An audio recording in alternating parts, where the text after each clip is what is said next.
Today we're showing you a John Deere 110 tractor loader backhoe. Unit has just right around 300 hours on it. It's a very clean unit. Has a 4-cylinder Yanmar diesel engine, 41 horsepower.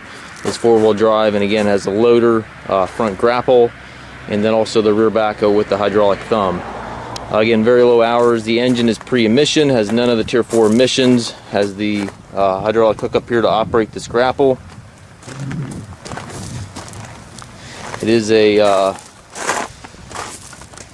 John Deere GU72 backhoe. Tires are good on the machine. Paint on top of the hood is faded a little bit. The sides are pretty nice yet. Overall, a very nice clean machine. And again, it does have the hydraulic thumb here. Tractor also has the 540 PTO on it. Also has the capability of taking 3-point arms. We do not have any 3-point arms, but those could be purchased from Deere. The backhoe itself is quick attach, so if you would want to use this unit as a tractor, you certainly could. Remove the backhoe and then buy the arms for the rear here, and then obviously with the 540 PTO, you're all set there.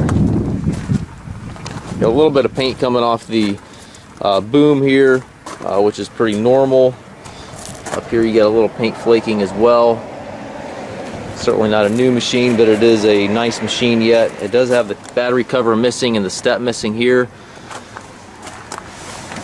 Free-range hydrostatic transmission, 4-wheel drive engagement back here, park brake, and your differential lock in the floor here.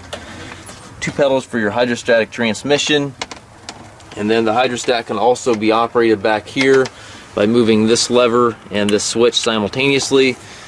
So if you're in the backhoe position, you can move the tractor forward and back without moving your seat, which is a really nice feature. The button right here operates your grapple function on the front of the loader, throttle control back here, and then this is your 3-point arm lever. If you do by the arms, that is something you could utilize. And your switches for your activation on your third function. It's a nice clean machine. These units are kind of hard to find in this type of condition with low hours like this. If you have any questions regarding the unit, please contact us. You can reach us at maskedtractor.com.